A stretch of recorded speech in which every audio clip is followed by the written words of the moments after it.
Hello everyone, welcome back to our YouTube channel Rozgar revision. मैं भी शिव कुमार सामने हूँ आप सभी के परमार जी के बैच 3.0 का इकोनॉमिक्स का लेक्चर नंबर 1 का रैपिड रिवीजन लेकर के, जिसमें कि आज हम लोग बेसिक्स ऑफ इकोनॉमी के बारे में पढ़ने वाले हैं।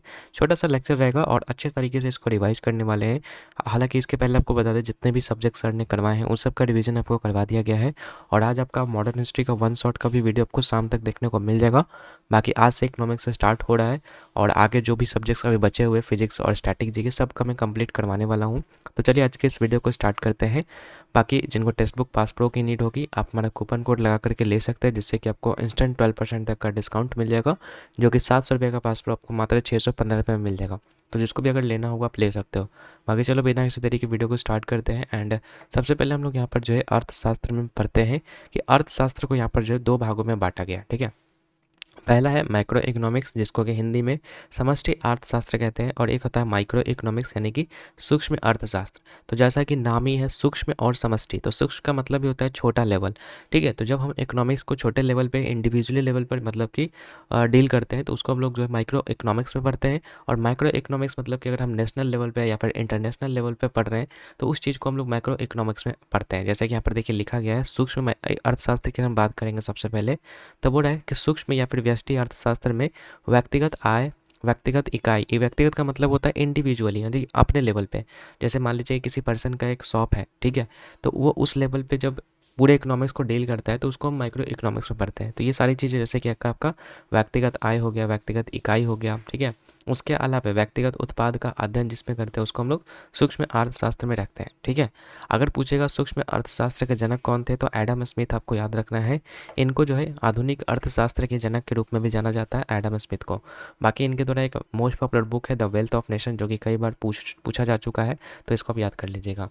बाकी अगर हम बात करते हैं मैक्रो इकोनॉमिक्स यानी समष्टि अर्थशास्त्र की, तो इसका मतलब होता है कि इसमें आपका समस्त आर्थिक क्रियाओं का संपूर्ण रूप से अध्ययन किया जाता है। मतलब ये आपका एक तो कि राष्ट्रीय आय हो गया, मतलब नेशनल लेवल पे जब चीज़ें चली जाती हैं, ठीक है, तो उसको हम लोग राष्ट्रीय आय, जैसे बेरोजगारी वगैरह नेशनल लेवल पे ही आता है। ठीक है, उत्पादन कोई कर रहा है, ठीक है, मतलब उत्पादन बड़े लेवल पे। उत्पादन एक होता है इंडिविजुअली, जैसे कोई बाजार में कोई आपके गांव में जो पड़ोस का कोई होगा, तो वो खेत में कुछ उगाता होगा और वो बाज़ार में जाकर बेचता होगा, तो वो इंडिविजुअली लेवल पे हो गया।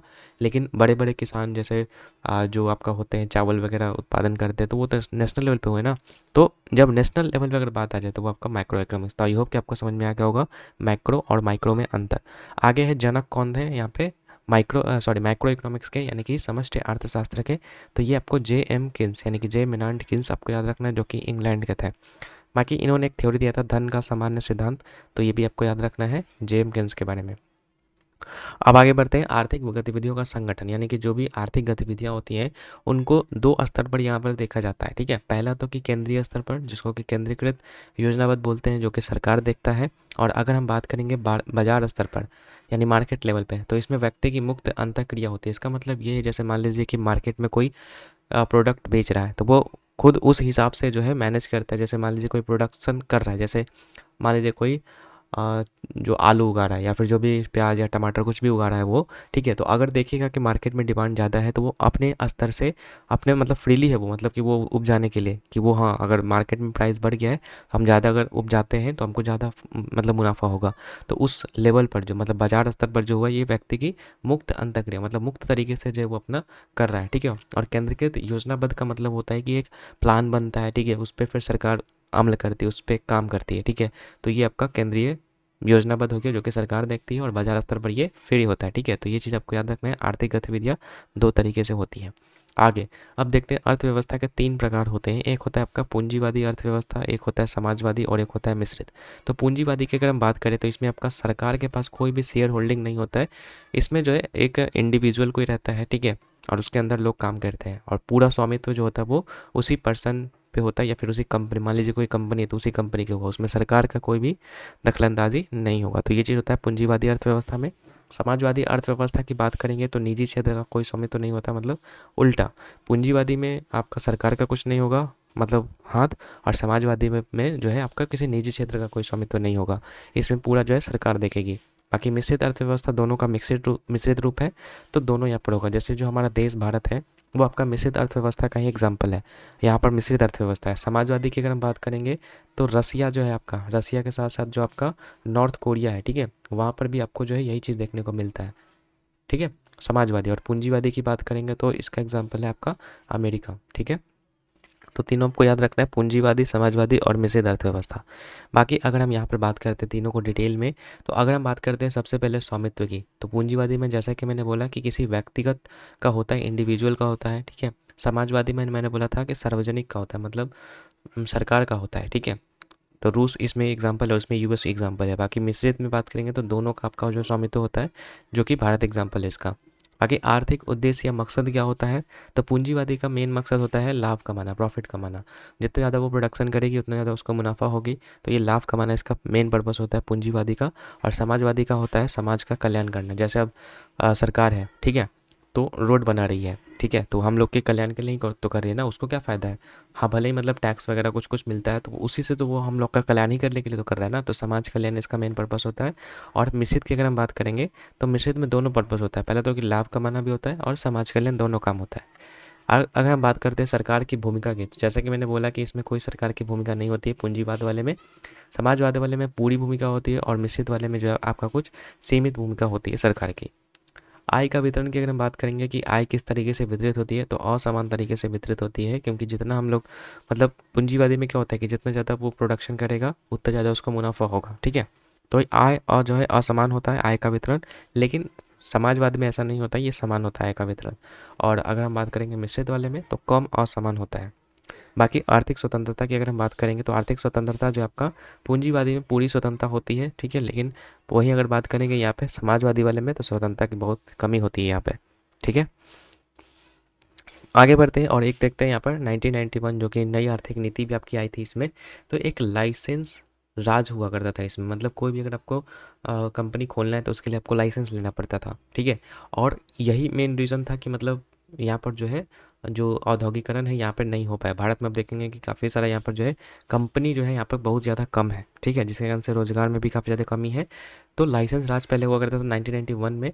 तो बाद में जब यहाँ पर नई आर्थिक नीति जो कि डॉक्टर मनमोहन सिंह जो थे उनके शासनकाल में आया था, तो फिर उसके बाद जो है आपका यहाँ पर ये चीज़ें समाप्त कर दी गई थी। फिर उसके बाद एलपीजी इसकी जगह पर लाया गया था, यानी कि लिबरलाइजेशन, प्राइवेटाइजेशन और ग्लोबलाइजेशन, यानी कि वैश्वीकरण, निजीकरण और उदारीकरण। तो ये चीज़ आया था जिससे कि यहाँ पर जो है कुछ हद तक जो है यहाँ पर जो आपकी जो कंपनी वाला वगैरह जो है वो स्थापित होने लगी थी, ठीक है। तो 1991 में आपको याद रखना है कि नई आर्थिक नीति आपकी आई है यहाँ पे, और उसके तहत जो लाइसेंस है, ठीक है, मतलब वो तो है ही, मतलब फिक्स कर दिया कि हाँ किसको किसको लाइसेंस लेना है, कौन से कंपनी को लाइसेंस लेना है। क्योंकि देखिए पहले इसलिए कंपनी नहीं खुलता था ना, क्योंकि लाइसेंस लेने के लिए काफ़ी ज़्यादा झंझट हुआ करता था, ठीक है, कि मतलब ऑफिस का चक्कर वगैरह ये सब काटना पड़ता था, तो लाइसेंस आसानी से नहीं मिल पाता था, जिसके कारण से कंपनियां भी नहीं खुल पाती थी और औद्योगिकरण नहीं हो पाता था, ठीक है। तो इसलिए यहाँ पर जो है ये 1991 में नई आर्थिक नीति लाई थी और उसके जगह पे एलपीजी यहाँ पर जो इंट्रोड्यूस किया गया था, ठीक है। आगे बढ़ते हैं, सार्वजनिक वस्तु और निजी वस्तु के बीच के अब अंतर को समझते हैं कि क्या होता है सार्वजनिक और निजी। तो ये तो इजी है, आपने पहले भी पढ़ा होगा, ठीक है। निजी सामान की अगर हम बात करेंगे तो इसमें क्या होगा कि किसी भी सामान के ऊपर जो है किसी निजी व्यक्ति का जो है स्वामित्व होगा, ठीक है। सार्वजनिक वाले में क्या होता है कि किसी भी निजी का स्वामित्व नहीं रहता है, उसमें समान तरीके से जो है यहाँ पर वितरित किया जाता है जो जो भी सेवाएं दी जाती है। जैसे अगर हम बात करते हैं एग्जाम्पल के तौर पर निजी सामान, जैसे कार हो गया आपका, तो कार कोई इंडिविजुअल पर्सन खरीदता है और इसको बनाती भी कौन है, इंडिविजुअल कंपनी बनाती है। तो कोई कार खरीदेगा तो क्या आप, जैसे मान लीजिए आप ही कार खरीदेंगे, तो क्या किसी और को उसको चलाने के लिए देंगे, मतलब डेली बेसिस पे कि हाँ ले जाओ जो भी आएगा उसको दोगे, नहीं दोगे ना। तो निजी सामान का मतलब ही होता है कि इसमें जो है प्रतिद्वंदता होती है सबसे पहला, यानी कि केवल एक व्यक्ति को संतुष्टि प्रदान होती है इसमें। और सार्वजनिक वाले में क्या होता है कि गैर प्रतिद्वंदता होती है, मतलब कोई भी उस सेवा का लाभ उठा सकता है। जैसे कि अगर आपका रोड बना है तो ऐसा तो नहीं है कि रोड पे जाने से आपको रोका जाएगा, ठीक है, सबको रोड पे चलने का मौका मिलता है। तो गैर प्रतिद्वंद्विता यही हुआ कि सभी को संतुष्ट प्रदान करता है सार्वजनिक वाले में। बाकी एक होता है बहिष्कृत। बहिष्कृत का मतलब वो क्या होता है कि व्यक्ति किसी अन्य व्यक्ति को अपनी कार में बैठने से रोक सकता है, ठीक है। लेकिन गैर बहिष्कृत में कि कोई भी व्यक्ति सार्वजनिक पुल का उपयोग कर सकता है, मतलब मान लीजिए कोई पुल बना है तो सबके लिए बना है ना, कोई सार्वजनिक मतलब किसी भी व्यक्ति को रोका नहीं जा सकता। तो ये इसका मतलब यही होता है गैर बहिष्कृत। तो याद रखना है कि निजी सामान जो प्रतिद्वंदता होती है इसमें, और सार्वजनिक वाले में गैर प्रतिद्वंदता होती है। निजी सामान में आपका बहिष्कृत होता है और सार्वजनिक वाले में गैर बहिष्कृत होता है। और आमतौर पर अगर हम बात करेंगे निजी क्षेत्र द्वारा प्रदान किया जाता है ये वाला जो मतलब निजी वाला होता है वस्तुएं, वो आमतौर पर निजी क्षेत्र के द्वारा, जैसे कार है तो कार कंपनी बनाती है, निजी कंपनी, ठीक है, तो वही प्रोवाइड किया है। बाकी अगर हम बात करेंगे यहाँ पर क्या ये सेकंड वाला जो कि है सार्वजनिक, तो सार्वजनिक वस्तुएं में समानता सरकार द्वारा प्रदान किया गया, जैसा सरकार द्वारा दिया गया सार्वजनिक प्रावधान है, ठीक है, मतलब जो सरकार ही तो इसमें देती है ना सारा चीज़ें। बाकी एक चीज़ इसमें याद रखना है, सीमांत लागत जो होता है इसमें सकारात्मक होता है निजी वाले में, निजी वस्तु में। और अगर हम बात करेंगे कि जो आपका सार्वजनिक वाला होता है ना उसमें सीमांत लागत शून्य होता है। अब ये सीमांत लागत क्या होता है ये आपको आगे के लेक्चर्स में देखने को मिलेंगे, तो अभी के लिए फिलहाल यही आप यहाँ पर ध्यान दीजिएगा कि सीमांत लागत यहाँ पर शून्य होता है इसमें और सकारात्मक होता है आपका निजी वाले में, ठीक है। अभी फिलहाल के लिए इतना ही। सीमांत लागत आप अच्छे से जब पढ़िएगा तो आपको ये चीज़ क्लियर होगा, तो ज़्यादा आप कन्फ्यूज मत होइएगा यहाँ पे। आगे बढ़ते हैं अर्थव्यवस्था के क्षेत्र। तो टोटल यहाँ पर 3 क्षेत्र है, प्राथमिक क्षेत्र, द्वितीय क्षेत्र और तृतीय क्षेत्र। प्राथमिक क्षेत्र क्या है, तो इसमें सीधे तौर पर पर्यावरण पर लोग निर्भर रहते हैं, जैसा कि आपका कृषि हो गया, मत्स्य पालन हो गया, पशुपालन हो गया और खनन हो गया, तो ये सब आपका जो है प्राथमिक क्षेत्र से संबंधित है। इसमें संलग्न श्रम की प्रकृति को रेड कॉलर जॉब के जरिए संकेतित किया था, मतलब इसमें जो भी लोग लगे हुए हैं ना उसको रेड कॉलर जॉब के नाम से जाना जाता है, ठीक है, तो ये चीज़ याद रखिएगा। तो प्राथमिक क्षेत्र आपको याद रखना है और इसी को जो है अर्थव्यवस्था की रीढ़ की हड्डी भी कहा जाता है, क्योंकि जो भी चीज़ें की शुरुआत होती है यहीं से होती है। जैसे मान लीजिए कि कोई कंपनी भी स्टार्ट करना है तो उसके लिए कच्चा माल कहाँ से मिलेगा, यहीं कृषि से ही तो मिलेगा। जैसे मान लीजिए कि कपड़ा मतलब कपड़ा का उद्योग स्टार्ट करना है तो कपड़ा के लिए जो कच्चा माल कपास वगैरह होता है तो वो चीज़ आपको कहाँ से मिलेगा, यही कृषि से ही तो मिलेगा ना। तो इसीलिए यहाँ पर इसको जो है रीढ़ की हड्डी कहा जाता है प्राथमिक क्षेत्र को। आगे है नेक्स्ट द्वितीय क्षेत्र। तो बोल रहा है अर्थव्यवस्था का वह क्षेत्र जो प्राथमिक क्षेत्र के उत्पादों को अपनी गतिविधियों में कच्चे माल की तरह उपयोग करते हैं। जैसे अगेन जैसे मान लीजिए कि कृषि करके जो है आप यहाँ पे कपास उगाएं, ठीक है, तो इसका यूज फिर आप हम कपड़ा बनाने के लिए करेंगे, तो उद्योग की स्थापना करेंगे तो कपास एज अ कच्चा माल हुआ, ठीक है। उसी प्रकार से दूध है तो दूध से हम लोग क्या करते हैं, मिठाइयाँ बनाते हैं, तो दूध दूध कैसे उत्पादन होगा, पशुपालन जब करेंगे तो, यानी कि प्राथमिक क्षेत्र का यूज करके यहाँ पर जो है क्या करते हैं उसका कच्चा माल का यूज करते हैं अन्य गतिविधियों में, तो वो द्वितीय क्षेत्र में आता है। जैसे कि लोहा इस्पात उद्योग हो जाएगा, वस्त्र उद्योग हो जाएगा, वाहन हो जाएगा, इलेक्ट्रॉनिक्स हो जाएगा, ये सब। और इसको जो ब्लू कॉलर जॉब कहते हैं, उसको रेड कहते थे, इसको ब्लू कॉलर। और ये भी आपका देश की रीढ़ की हड्डी ही माना जाती है, मतलब ये देश की रीढ़ की हड्डी है। और वो अगर बात करेंगे तो पूरी अर्थव्यवस्था की रीढ़ की हड्डी है प्राथमिक क्षेत्र, तो दोनों में कन्फ्यूज मत होइएगा। बाकी आपको बता दें इसको विनिर्माण क्षेत्र भी कहा जाता है, क्योंकि ज़्यादातर इसमें जो है विनिर्माण का काम होता है। और इसको देश का रीढ़ की हड्डी कहा जाता है, या देश के औद्योगिकरण में मदद करता है। जैसे चीन की बात करेंगे, ठीक है, तो चीन इसमें सबसे आगे है, मतलब औद्योगिकरण में सबसे आगे चीन है। आगे भारत में इसका समुचित विकास नहीं हुआ है और हम सीधे ही तृतीय क्षेत्र में पहुंच गए, मतलब कंपनी वगैरह ज़्यादा यहाँ पर जो बना नहीं है, इसलिए हम लोग यहाँ पर बोला जाता है कि भारत में इसका समुचित विकास नहीं हुआ है और हम लोग सीधे तृतीय क्षेत्र में पहुँच चुके हैं, ठीक है, ये चीज़ बोल रहा है। बाकी तृतीय क्षेत्र की बात करेंगे तो इसमें सेवा क्षेत्र आता है। इस क्षेत्र में विभिन्न प्रकार की सेवाओं का उत्पादन किया जाता है, जैसे कि बीमा, ठीक है, बैंकिंग, चिकित्सा, शिक्षा, पर्यटन इत्यादि। मतलब इसमें जो है ज़्यादातर जो है सर्विस से रिलेटेड चीज़ें होती हैं, ठीक है। और इसको वाइट कॉलर जॉब के नाम से जानते हैं। और ये प्रकृति में यह सदैव अमूर्त है। सदैव अमूर्त कहने का मतलब क्या हो जाएगा कि ये जो है आपका कभी ख़त्म होने वाला है नहीं है, ठीक है, तो इसलिए इसको सदैव अमूर्त कहते हैं यहाँ पे, तो ये चीज़ याद रखिएगा। आगे हमारी अर्थव्यवस्था में सर्वोच्च योगदान किसका है, तो यही तृतीय क्षेत्र का ही है। अभी हम देखेंगे यहाँ पे कि सबसे ज़्यादा लोग यहाँ पर जो है कृषि वाले में है, लेकिन जीडीपी में योगदान जो है आपका तृतीय क्षेत्र में है, क्योंकि सबसे मतलब यहाँ पर देखेंगे अभी हम डाटा 2011 का, तो अभी थोड़ा सा वेट कीजिए। बाकी पूरा प्राथमिक क्षेत्र में अधिक संख्या में लोगों को रोजगार मिलता है। इसमें जीडीपी में इसका योगदान सबसे कम 14.39 है, ठीक है, प्राथमिक क्षेत्र की बात कर रहे हैं हम लोग यहाँ पे। लेकिन वही द्वितीय क्षेत्र में बात करेंगे तो यहाँ पर जो है जीडीपी में जो है 31.46 का योगदान देता है, ठीक है।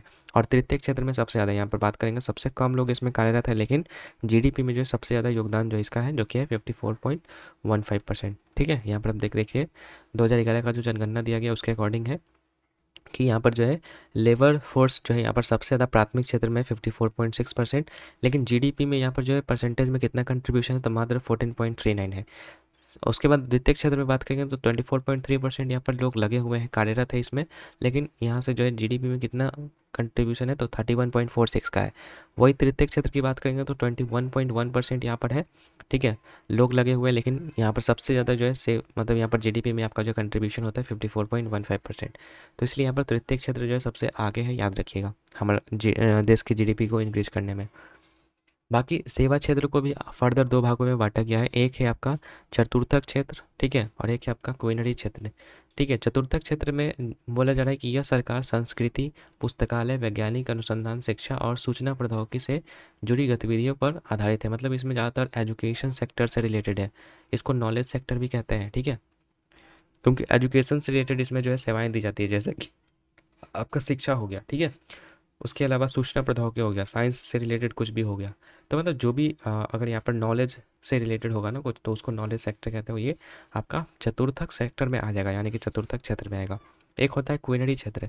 तो क्विनरी क्षेत्र इससे भी एक स्टेप आगे होता है, यानी कि ऐसी सेवाएं जो नए और मौजूदा विचारों के निर्माण, पुनर्व्यवस्था और व्याख्या पर ध्यान केंद्रित करता है। जैसे मान लीजिए कि कोई कंपनी है, ठीक है, तो उसका सीईओ होता है ना, तो ये आपका सीईओ की बात कर रहा है। जैसे कोई कंपनी है, सीईओ, ठीक है, तो वो चाहेगा क्या कि कुछ ना कुछ यहाँ पर जो है नया इन्वेंशन होता रहे और लोगों को जो है अलग अलग प्रकार की सेवाएं मिलती रहे, जैसे फेसबुक वगैरह है। ठीक है, तो उसका जो मतलब सीईओ है वो चाहते होंगे ना कि मतलब कैसे और भी बेहतर बनाया जाए इस चीज़ को। उसी प्रकार से पॉलिटिशियन, जैसे हमारे देश का तो पॉलिटिशियन वैसे नहीं है। ठीक है, मतलब कुछ कुछ मतलब बढ़िया जो लीडर होंगे वो क्या चाहते होंगे कि और किस तरीके से इसमें कुछ सोच विचार किया जाए, ताकि जो है और भी सेवाएं यहाँ पर प्रदान की जाए।